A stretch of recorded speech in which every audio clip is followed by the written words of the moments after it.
va parler d'une question très importante, qui est une question à la fois d'halakha, de comportement, mais plus profondément une question de comment comprendre notre vie de juif dans notre comportement envers autrui. Alors, il y a deux manières d'être. L'une qui est basée sur le tzedek, sur la justice, c'est que tout doit être vrai. Et puis une autre qui est basée sur la possibilité de renoncer, d'aller au-delà de la loi. Et c'est important de savoir qu'est-ce que la Torah nous demande. Alors, dans la vie, c'est très compliqué, parce qu'il n'y a pas deux cas qui se ressemblent. Mais donc, on ne va pas entrer dans des cas pratiques, parce que les cas pratiques, on entre déjà dans la halakha, et puis on va entrer dans chaque cas, il faut essayer de comprendre le contexte, etc. On va essayer de comprendre le principe. Qu'est-ce qu'Hachem demande de nous? Alors, d'abord, on va commencer par un passouk de la paracha. Alors, on nous dit dans cette paracha que Pinchas ben Elazar ben Aaron HaKohen eshiv et Hamati me'al bnei Israël. Il a arrêté ma colère sur les enfants d'Israël.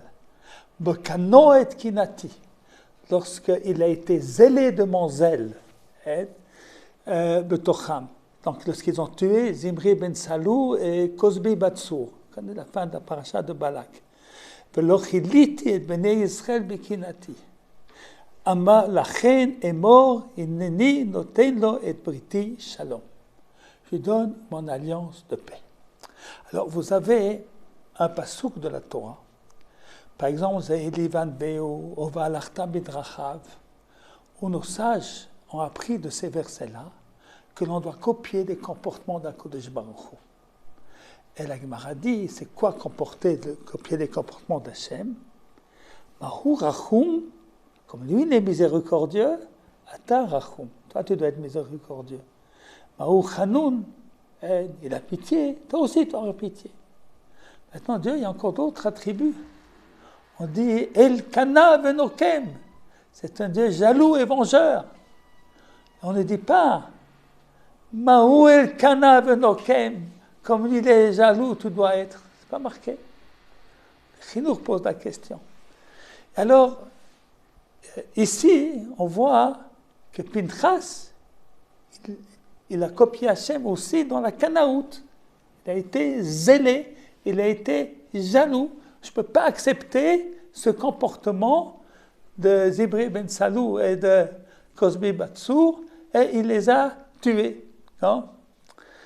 Maintenant, il faut se poser la question, pourquoi on ne dit pas de manière générale Maou Kanaï Afata Kanaï?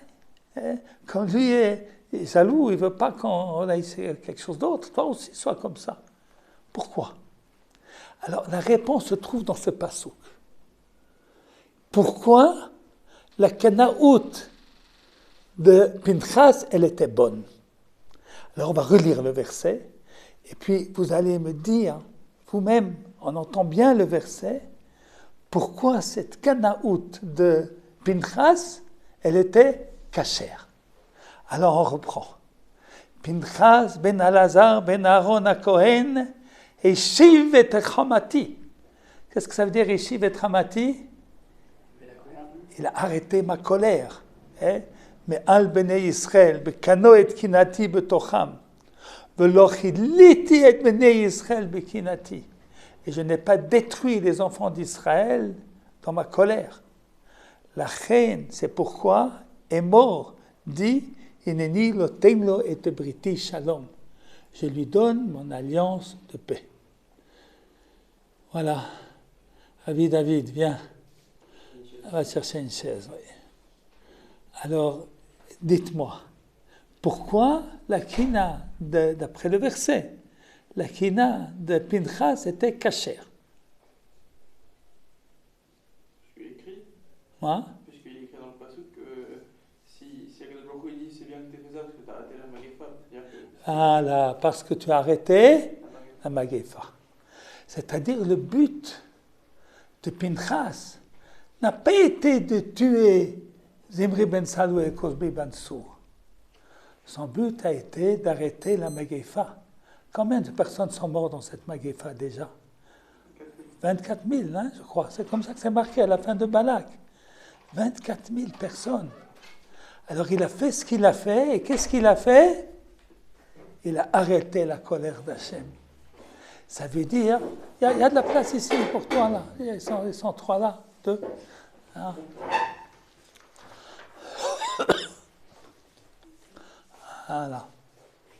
Voilà. Alors ça c'est la première chose qu'on voit, que le sel, colère, elle est bonne si c'est pour sauver Israël. Hein?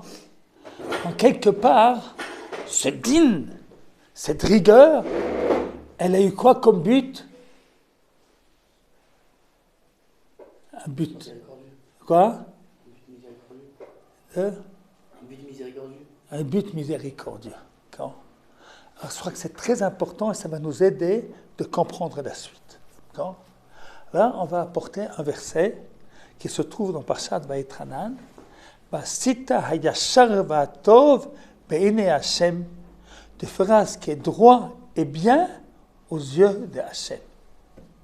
Qu'est-ce que vient nous ajouter cette mitzvah? Vasita hayashar va'atov. Nous avons 613 mitzvot. Mitzvot ben Adam la Makom, ben Adam le Chavero, des mitzvot de la communauté, du tzibour. On a des mitzvot de l'individu. Qu'est-ce qui manque? Pourquoi est-ce qu'on a besoin de Vasita Atov V'Hayashar? Hayashar V'Atov. Alors, le Ramban, vous savez qui c'est le Ramban? Rabbi Moshe ben Nachman. Il a écrit un commentaire, un grand, le Ramban. Moi, je crois que ça fait partie des 4 piliers du judaïsme, après la Gemara, bien entendu, qui sont Rashi, Rambam, Ramban et Rabbi Yosef Karo. Pourquoi Rashi? Parce qu'il a fait le lien entre la Torah écrite et la Torah orale dans son commentaire, et qu'avec son pérouche, son commentaire sur la Gemara, il a rendu la Gemara accessible à tous. Le Rambam, parce que c'est le plus grand législateur, il a fait de toute la Gemara quelque chose d'organisé où on peut s'y trouver. Sans le Rambam, il Chot Shabbat, c'est un truc qui se trouve dans Mesechet Zvachim, un truc dans Menachot, beaucoup dans Shabbat bien entendu, mais dans Hérouvin et dans Souka et dans Beitza, ouais. Comment tu peux t'en sortir? Non? Alors il a tout rassemblé par sujet, de manière claire, quelque chose d'extraordinaire. Et puis sur le plan de la Marshaba, c'est un grand philosophe, il a empêché une dérive idolâtre du judaïsme, avec donner un poids au sougoulot ou à la magie, mais donner un poids à ce qui est véritablement les fondements de la pensée juive. Et dans ses introductions, diverses introductions, Akdamot, et puis dans son livre Moreh Nevuchim, qui est un livre très important. Et puis le troisième, c'est le Shulchan Aruch, qui avec lui, on a l'Halacha pour nous, hein, parce qu'il a fait le lien entre les différentes traditions du Nord, du Sud, d'Ashkenaz, Sfarad, il a tout rassemblé et nous a fait un livre pratique. Et c'est ce qui n'est pas le cas du Rambam, qui est un livre plus théorique que pratique. Le Rambam, il a fait un résumé de tout le Talmud. Hein. Et puis vous avez le Ramban. Alors, le Ramban, eh bien d'abord c'est un Mekoubal, parce que avec Rashi, on a le Midrash, on a le Pshat, mais on n'a pas cette dimension de la Kabbalah que le Ramban a rapporté dans ses commentaires. Et puis le Ramban, il a fait un commentaire de la Torah qui est très différent de celui de Rashi. Rashi, il rapporte, on a fait le lien entre la Torah écrite et la Torah orale. Il a rapporté les Midrashim, Midrash Halacha, Midrash Agada. Alors on peut approfondir Rashi pour en sortir une pensée philosophique, des idées, de la morale. C'est pas, en général, c'est pas explicite. Parfois, c'est explicite. En général, c'est pas explicite. Le Ramban, c'est un commentaire de la Torah avec une dimension d'expliquer les idées. Hein. Et ça, c'est le premier qui a fait ça. Il a fait ça sur toute la Torah. Et puis c'est aussi un grand posek halacha, puisqu'il a écrit il a écrit beaucoup de livres de halacha, Torah Adam, etc. Et puis il a écrit un commentaire sur la Gemara. Et il est le maître de l'école d'Espagne, sur l'halacha. Ah, c'est les 4. Alors ici, le Ramban, sur ce verset, il dit Raboteinu beze midrash yafe. Amru zu pshara velifne mishurat adin. Ce verset nous oblige à faire des compromis et d'aller au-delà de la loi. Va kavana beze, à l'intention de cela. Maintenant, il explique qu'est-ce que ça signifie, ce midrash. Qui mitrila marchetishmor chukota vedota vasher tzivach. Au début, Dieu nous a demandé de respecter ses lois et ses commandements. Vata yomar gam asher lo tzifra.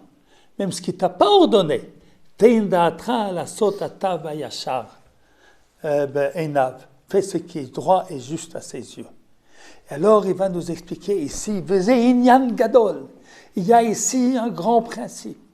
Parce que nous dit-il, on ne peut pas dire dans la Torah tous les cas qui existent dans la vie. C'est infini les situations. Alors toi, tu dois inclure en toi, tu dois l'hafnim, comme on dit en français, intérioriser les valeurs d'Akadosh Baruch Hu. Et comme ça, tu sauras comment te comporter dans des circonstances nouvelles qui ne sont pas écrites. כי אי אפשר להזכיר בתורה כל הנהגות האדם עם שכניו, comment on doit se comporter avec ses voisins, ורעיו ses amis, וכל משא ומתנו, ותיקוני היישוב, והמדינות כולם, et comment arranger dans un village, dans une ville, et puis l'organisation de la société. אבל אחרי שהזכיר מהם הרבה, la Torah nous dit de ne pas dire de la shonara, de ne pas se venger, de ne pas être indifférent au malheur de l'autre, de ne pas maudire celui qui ne peut pas entendre, de se lever devant les anciens, de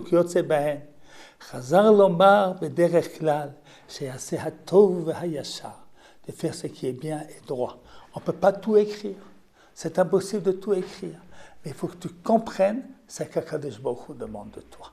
C'est ça? Alors ça, c'est un très beau texte du Ramban, Vasita Yashar Vahatov, c'est de nous expliquer. Au-delà des mitzvot de la Torah, je vais faire vie, je vais faire comme ça. Hein? Non, Akadosh Baruch Hu demande de toi une intériorisation pour te comprendre, pour que tu comprennes ce qu'Hachem veut de toi. D'accord? Et puis maintenant, on va passer dans une Gemara de Mesechet Sanhedrin, qui elle va poser le problème de la justice face à aller au-delà de la loi. Alors, on va tout de suite dire qu'il y a une différence entre un juge et puis une personne. Lorsque moi j'ai une différence avec quelqu'un, même si j'ai raison, je peux renoncer. Je ne fais pas un mensonge. Si quelqu'un m'a fait du mal, et puis il doit me payer tant et tant, et moi je pense qu'il doit me payer plus, et je dis voilà, on laisse aller. C'est d'air, il n'y a pas de problème. Tu peux renoncer, tu peux être gentil, tu peux dire ouais, le type il n'a pas beaucoup de sous, on va fermer les yeux. C'est possible. Qu'en est-il d'un juge?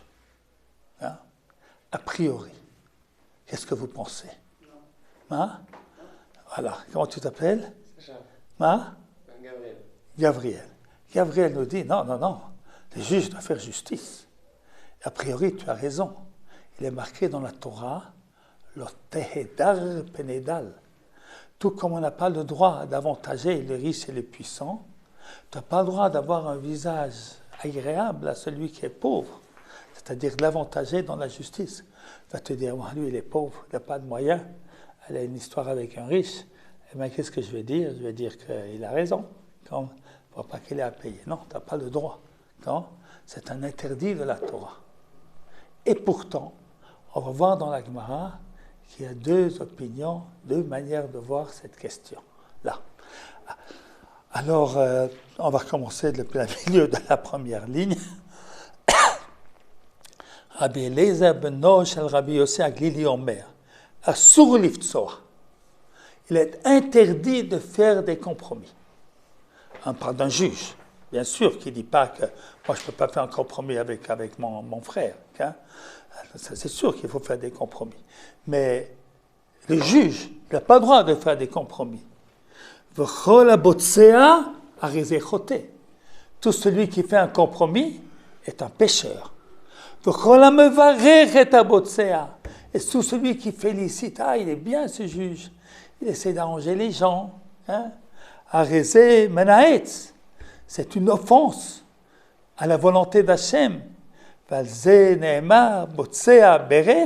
Celui qui félicite, celui qui fait des compromis, Ne'etz Hachem, de là en abomination. Et la Yikov Adin Netahar, la loi doit faire plier la montagne. Shenema qui a mishpat l'Elohimhu, la justice est à Dieu. Et toi, homme qui est juge, tu dois amener la justice de Dieu, la vérité absolue. Vechein Moshe aya omer, ainsi disait Moshe, Yikov Adin Netahar, que la justice, la vérité, eh bien, Yikov et Tahar, fasse trembler la montagne, c'est-à-dire on ne prend en considération pas du tout ce qu'il y a autour. La vérité, la vérité. Avala Aaron. Mais il y a une autre manière d'être, à part celle de Moshe Rabbeinu. Avala Aaron, Ohev Shalom. Il aime la paix. Mais qu'est-ce qu'il fait encore? Rodev Shalom. Il poursuit la paix. Umesim Shalom ben Adam lechaveru. Sheneemar, Torat emet haïta befiu. On va expliquer pourquoi on dit le mot emet. J'aurais compris qu'on nous dit Torat Shalom befiu, une Torah de paix. L'Agmara dit non, Torat emet haïta befiu. Ve'avla lo nimtsa besfatav. Il n'y a jamais de mensonge dans ses lèvres. Beshalom mishom alach. Il allait dans la droiture. Alach iti, verabim eshiv me'avon. Az, il y a une parenthèse, je fais vite la parenthèse, et puis ensuite on continue, et puis je vais vous demander d'expliquer pourquoi on dit que le compromis que recherche Aaron, pourquoi c'est Emet. Hein? Qu'on dise que c'est Shalom, je comprends. Non? Pourquoi est-ce qu'on dit que c'est Emet? Rabbi Eliezer Omer, Arié chez Gazal, où il n'est pas d'accord avec le commentaire qu'on a donné, que celui qui félicite, celui qui fait des compromis, c'est Menaït. Non. À Botsa, ici, c'est le voleur. Et c'est celui qui, à Botsa, Berech, celui qui fait une bracha sur quelque chose de volé, et Shel Chitim, Utechana Vafa, puis il l'a écrasé, il l'a cuit, puis friche, Mimena Chala, Ketzan Mevarech, comment il fait la bracha? Enze Mevarech, et la Menaït. Celui qui fait une bracha sur ce qui est volé, Ne'etz Hashem. Okay? Il n'y a pas longtemps, j'ai reçu une question de quelqu'un de Paris. Il y a des problèmes parfois dans les maisons. C'est qu'il y a un code. D'accord? Il y a un code pour entrer dans la maison. Et Shabbat, c'est un problème. C'est un problème. Moi, j'ai écrit une chouva qu'on peut ouvrir le code avec la main gauche, avec un chinouille. Je pense que c'est permis. Maintenant, le monsieur qui m'a écrit, il ne savait pas ça. Il a dit, qu'est-ce qu'il a fait jusqu'à maintenant? Il a dit, j'ai plus de solution. J'ai mis des mailles, une espèce de mailles sur la porte pour empêcher que ça ferme. Il m'a dit, mais les goyim, ils l'ont ôté. Alors, je ne sais plus comment faire. Alors, j'ai dit, voilà, je ne comprends pas. C'est Botsea Berer, pour ne pas faire un discours de Shabbat, discours calme de Shabbat. Qu'est-ce que tu fais? tu fais un dommage dans un lieu commun. C'est du vol. C'est pas permis de faire ça. Hein?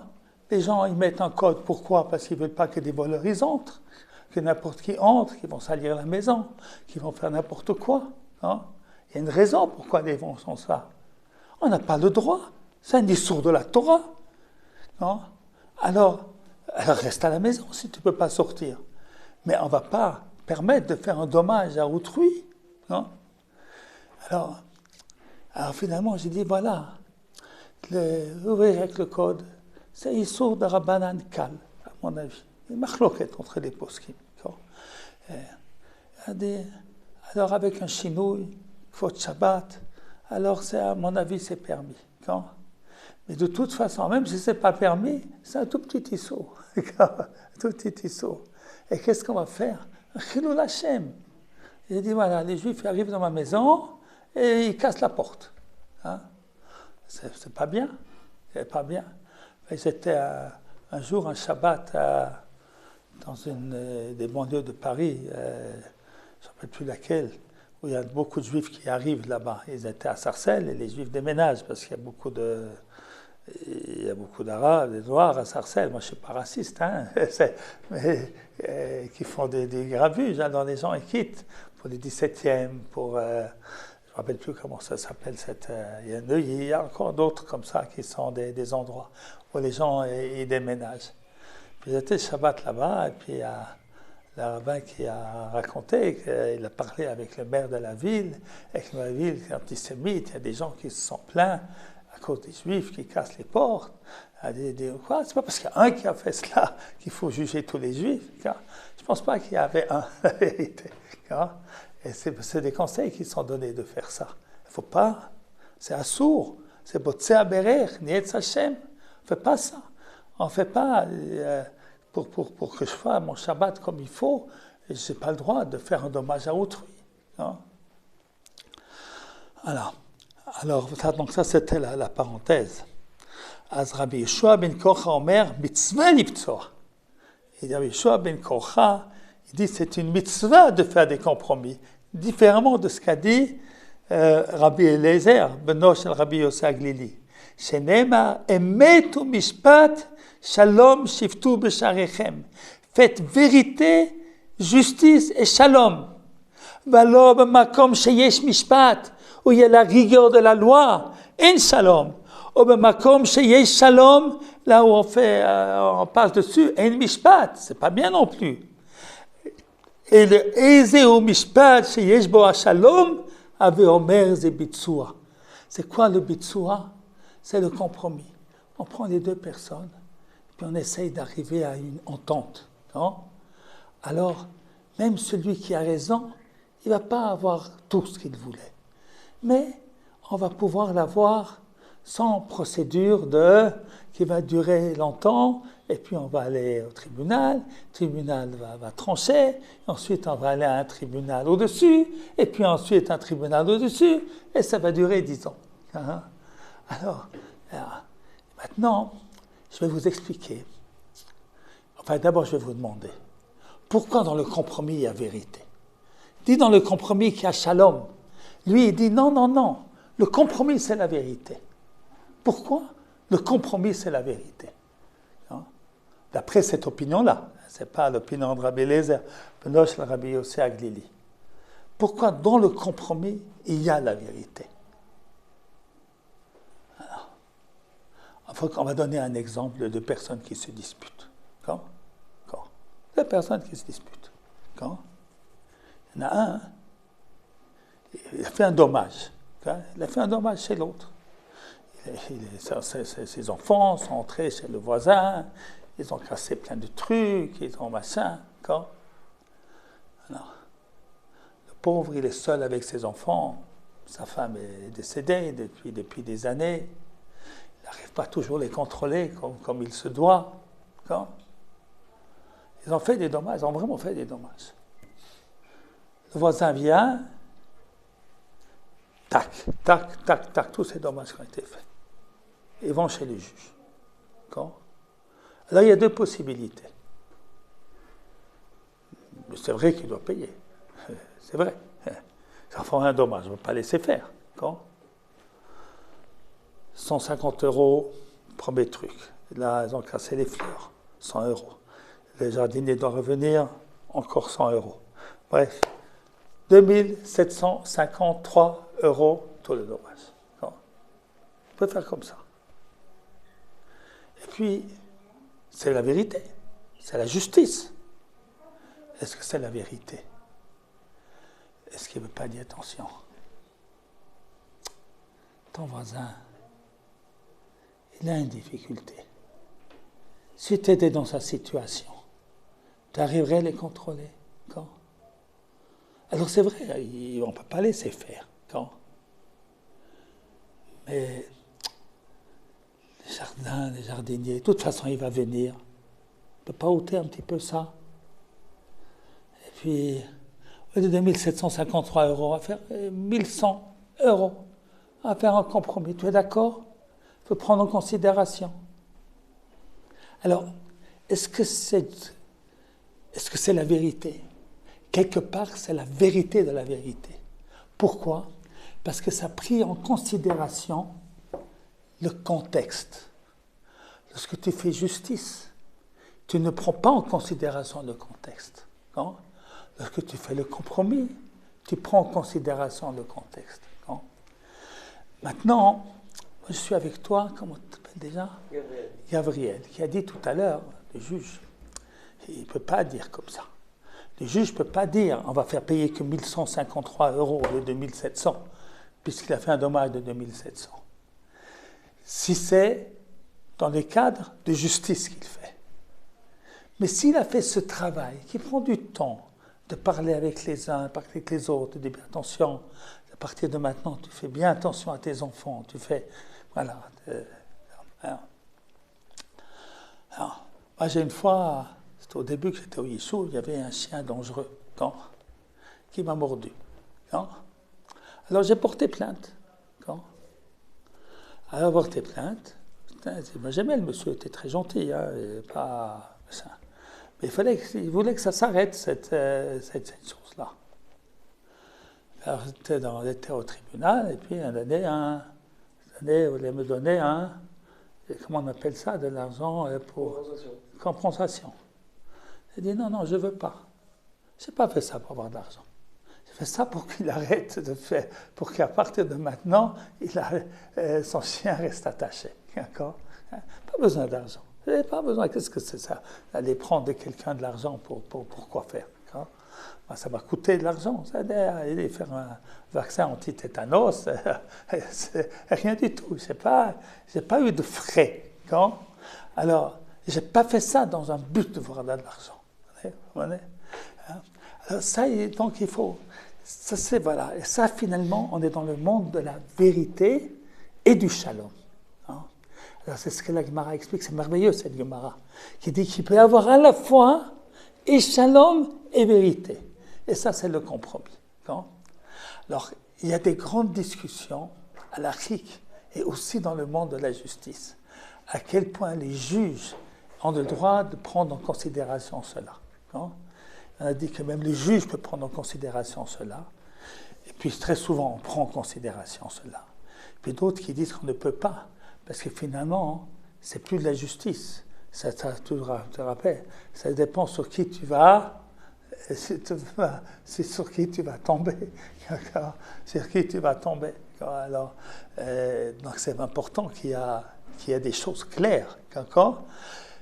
Et voilà. En tout cas, donc la solution qu'il lui dit, c'est de faire le compromis avant qu'on fasse justice. Mettre les gens ensemble. Voilà. Et maintenant, regardez ce que David Amelech il fait. Bechen beDavid הוא אומר, ויהי דוד עושה משפט וצדקה.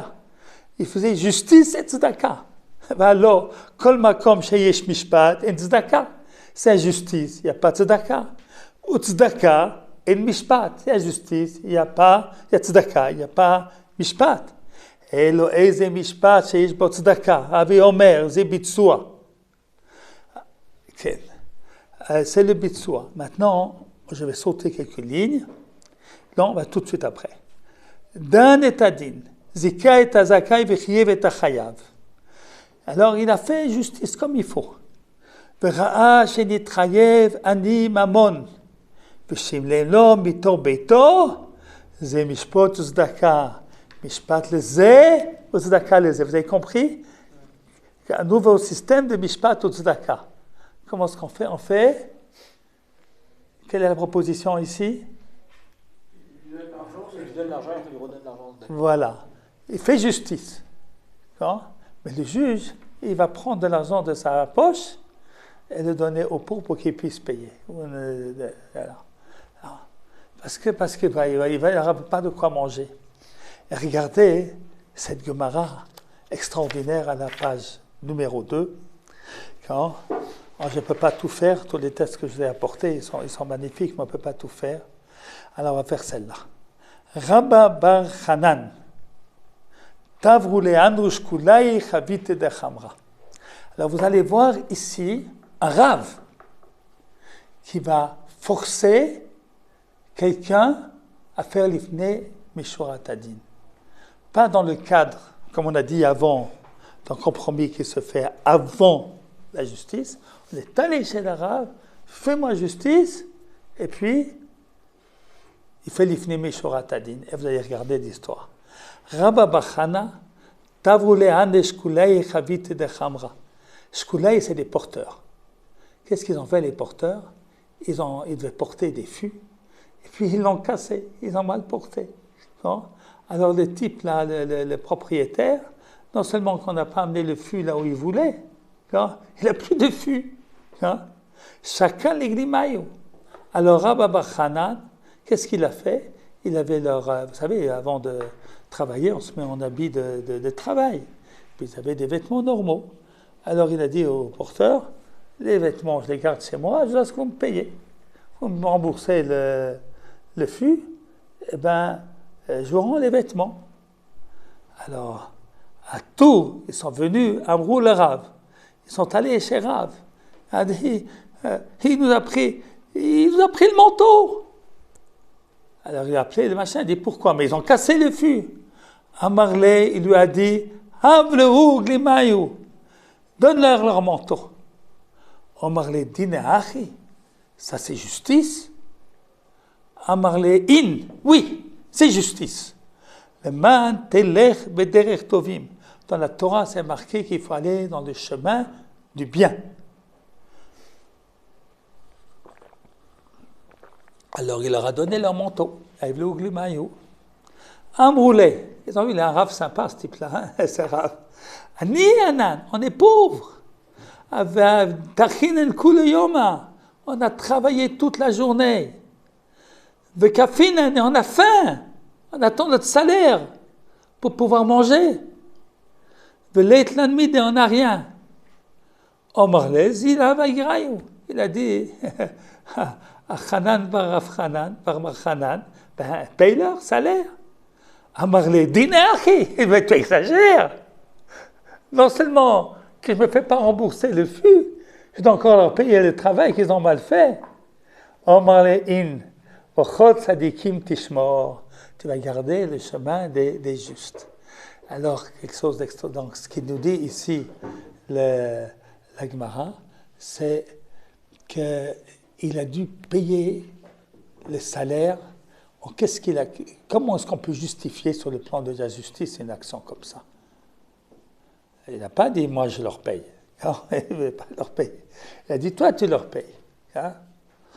Qu'est-ce qui s'est passé dans la tête de Rav pour qu'il fasse une psycha qui est a priori entièrement contraire à la justice? Comment vous pouvez comprendre? J'étais à la place de Hanan Bar Hanan, quand Rav Bar Hanan, vous aurez dit, mais ce Rav là-bas, c'est injuste. Non? D'accord? Essayez de justifier Rav. Il savait avec qui il avait affaire. Il savait que c'était Rabba Bar Hanan. Il savait qu'il avait... C'était pas n'importe qui. Il savait qu'il avait la capacité d'aller l'ifni Mishurat Adin. Peut-être que Rav, il n'aurait pas appliqué cette sentence-là à n'importe qui. Peut-être qu'il voulait, c'était sans doute peut-être à son élève, je ne sais pas, Rav, je sais pas, je pense. Mais en tout cas, il est là d'être en position d'infériorité par rapport à Rav. Et donc peut-être que il y avait une... Alors, nous explique Gabriel. Nous explique Gabriel que c'est peut-être un cas particulier. C'est son élève.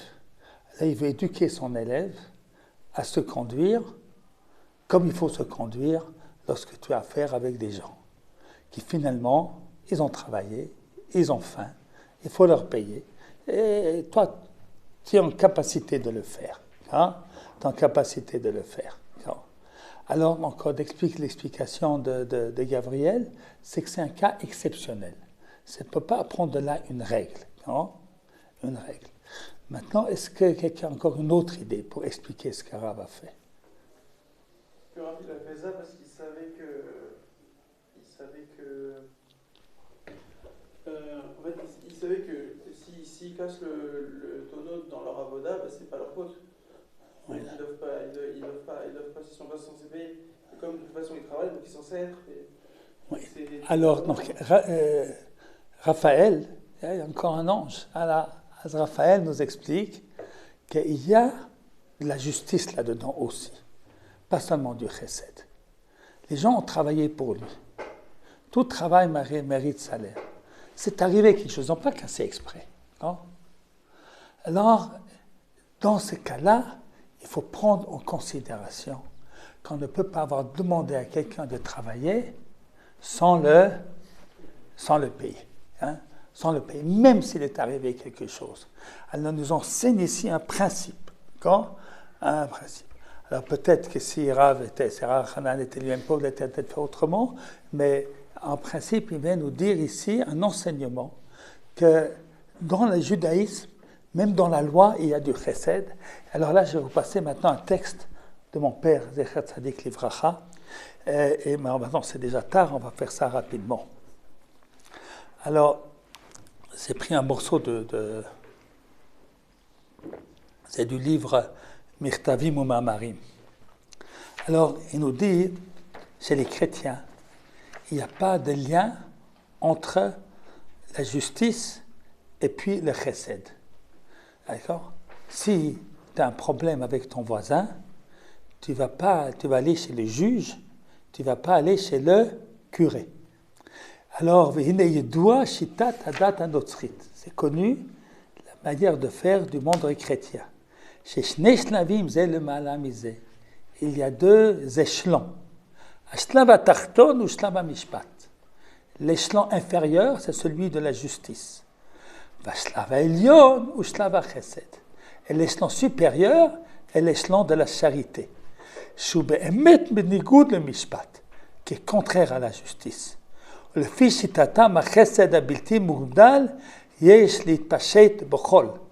charité chrétienne, eh bien, elle doit s'étendre vers tout. Sans prendre en considération des nimukim, des raisons juridiques. Le fils est le machal rotseach, un assassin. Chez le fils achok qui trahit mita, d'après la loi, doit être mis à mort. Le fils chesed ou menouké mikol pesha, car kol pshaim techa chesed, il faut avoir pitié de lui, le pauvre. Cette chita-là, elle provient du fait que dans la religion, la justice et la religion, c'est deux choses complètement différentes. La religion nous enseigne la charité, et la justice, ça fait partie des choses nécessaires pour qu'une société puisse fonctionner. Maintenant, on va passer au prochain paragraphe, on sort un petit peu.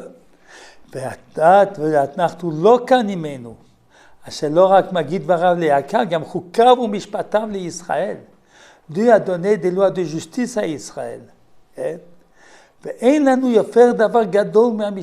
Rien n'est plus important pour nous que la justice. C'est la volonté d'Akadosh Baruch Hu. Regardez, on peut avoir 12 ans et puis étudier Baba Metzia. On peut étudier des lois Il ne va pas être juste, ce garçon. Qu'est-ce qu'il a besoin? Étudie brachot. Pourquoi étudier Cheskat Habatim? Eh bien, oui, parce que pour nous, toute la Torah, eh bien, c'est l'expression de la volonté d'Hachem. Donc, en étudiant la justice d'Hachem, on apprend la volonté d'Hachem. La justice n'est pas seulement une nécessité pour faire fonctionner la société. Elle a une kudat adat, c'est la volonté, c'est de la religion même. Okay? Parce que la religion chez nous n'est pas séparée de la notion de justice. Okay? Maintenant, on va expliquer, et on va faire le prochain paragraphe. Alors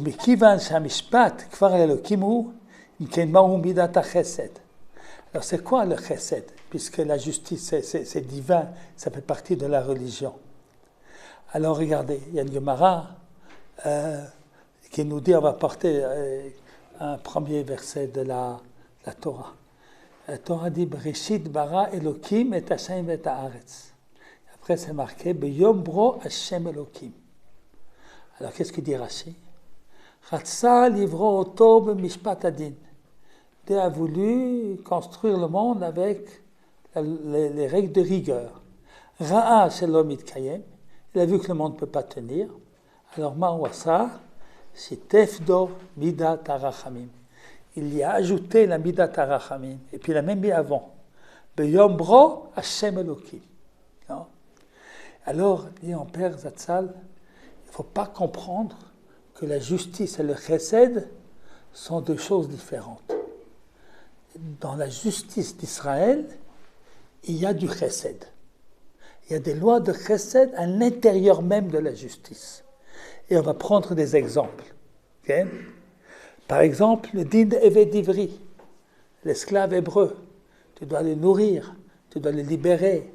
La Ama Ivriya, eh bien, tu dois la soutenir et tu dois la libérer dès qu'elle arrive à l'âge de 12 ans. Et si tu as prêté de l'argent à quelqu'un et qu'il ne peut pas rembourser, tu n'as pas le droit de demander, paye-moi, appelle-le, paye-moi. Non, tu sais qu'il ne peut pas, ne demande pas. Non? La Torah nous dit, attention, tu as prêté de l'argent, tu ne prends pas des intérêts. Pourquoi je ne prendrais pas des intérêts? Moi, je ne peux pas placer mon argent. Hein? C'est la Torah. C'est une loi de la Torah. Tu prends des intérêts, tu es obligé de les rendre. Non? Tu es obligé de les rendre. C'est comme du vol. Alors ça voit que le chesed se trouve dans la Torah. Vous avez par exemple plein d'exemples. Il faut des takanat rachamim, les dînes de bar metzra. Vous avez un appartement à vendre et vous avez un voisin. Il a envie d'acheter cet appartement parce qu'il aura comme ça un grand appartement pour lui. Et il y a plein d'enfants. Puis il y a quelqu'un d'autre qui veut l'acheter. Si c'est au même prix, tu es obligé de le vendre à ton voisin. Tu as vendu à quelqu'un d'autre, eh bien, on doit annuler cette vente pour vendre au voisin. C'est dîner de bar metzra. C'est-à-dire, le chesed, il fait partie intégrante de la justice dans Am Israël. Ce n'est pas deux chaises. La chaise de la justice et la chaise du chesed. Et c'est pour ça, avec ça, on comprend que le bitsua, ça fait partie du émet, parce que c'est ça la volonté de la Torah. Comme ça, mon père, ça ne s'est pas marqué ici, mais il expliquait le verset, Shema Yisrael, Hashem Elokeinu, Hashem Echad. Hashem, c'est chesed. Elokeinu, c'est din, Echad. Selenu, c'est une unité parfaite.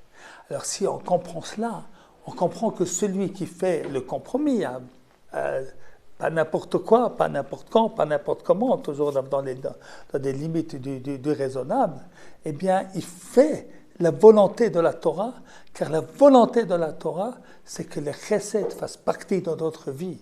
Et c'est ainsi que la Gemara nous dit, Torah, trilatog melut chasadim, besofag melut chasadim.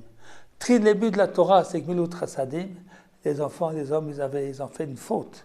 Ils étaient honte, tout d'un coup, ils n'étaient pas d'habits, ils se sentaient mal à l'aise. Alors, qu'est-ce qu'il a fait Dieu? Il leur a fait des habits. Et puis ensuite, il fallait enterrer Moshe Rabbeinu. Avec qui c'est qu'elle a enterré Moshe Rabbeinu? Impossible. Yigmor oto bagay. Parce que beaucoup s'est occupé de l'enterrement de Moshe Rabbeinu. Nous dit la Gemara, Teda lecha. Sache que le chesed, maintenant, le monde ne peut pas vivre sans justice. C'est impossible. Si on ne va pas punir le méchant, eh bien, on est en faute. Hein? Mais c'est pour ça qu'il y a un équilibre qui doit être fait entre la justice et le chesed, et la loi de la Torah, le mishpat à Torah, c'est un mishpat qui a en lui à la fois la nécessité du mishpat, à la fois le mishpat chesed. Et d'ailleurs, dans la Gemara qu'on a fait au début, il y a un morceau qu'on n'a pas fait, avec comment est-ce qu'on fait mishpat ve chesed. Alors la Gemara dit, tu as fait payer celui qui est chayav, eh bien tu as fait justice, que celui à qui on devait de l'argent l'a reçu, et tu as fait chesed à celui que tu as fait payer. Pourquoi tu as fait chesed? Eh bien qu'il a réparé son forfait. C'est chesed à quelqu'un de ne pas être. Voilà. Donc il y a le chesed et le mishpat sont liés l'un à l'autre pour faire un, Torato shel Israël. Voilà pour aujourd'hui.